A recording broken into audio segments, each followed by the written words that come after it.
I am Tom Partridge. I am the designated safeguarding lead and associate head teacher here at Kineton High School.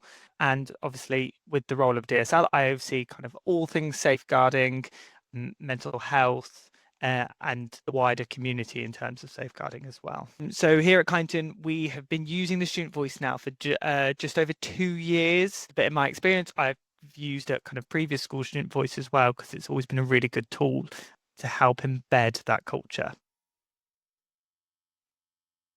So students started to raise concerns that they're aware students were vaping in the community, and where they were being able to access these vapes. So they were being able to tell us, I've seen students going to this shop. It worked really well that we could start to build a picture of students are vaping. I see them in a particular area in the community vaping, to kind of narrow down where the vaping concerns came from.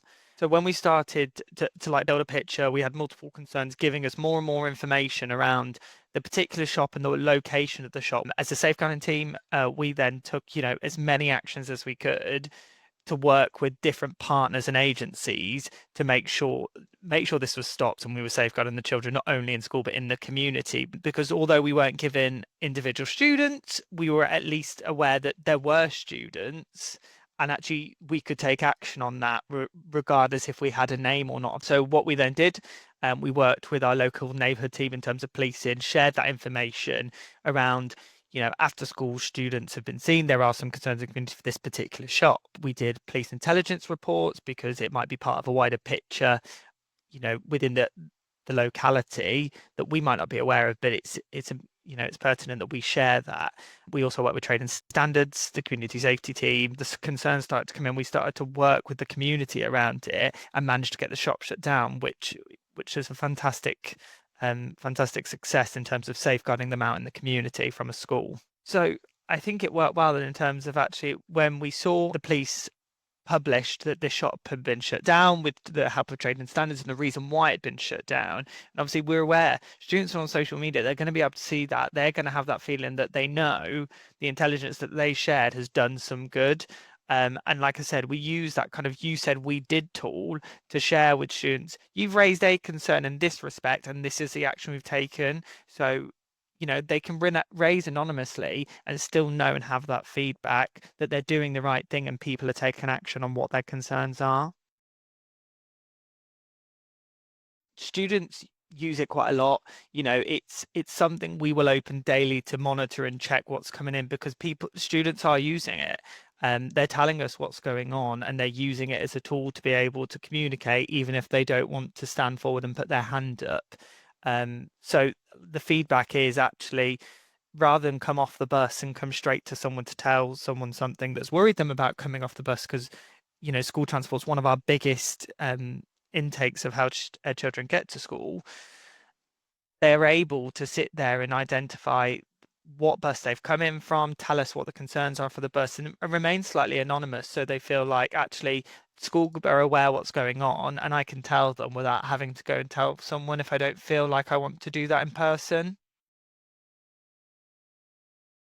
It really, as DSLs, helps us hear those students who struggle to verbalize what their concerns, what their worries are. At schools, we have a really strong culture of, particularly here, around students feeling they can come to a teacher and talk about it, but that doesn't always work for every student. We're aware of every student's needs are different. So the Student Voice platform really helped us go to a wider audience of those students who struggle to verbalize and actually want to tell us what's going on for them, what their worries are. And it also then helped us understand and kind of build a context of what our safeguarding concerns are contextually here at Kyneton, but also what our safeguarding concerns are contextually out in the community. We are a very rural school. Our kind of students come from far afield, lots of different communities, lots of different backgrounds. Actually, it helped us build that picture of individually, but also as a whole school cohort, what are our worries, and build that intelligence around it. As a DSL, it helps you build a picture for your school and your community around the changes. Safeguarding and the contextual safeguarding concerns continually change pending kind of what is going on out there in the world online for our young people.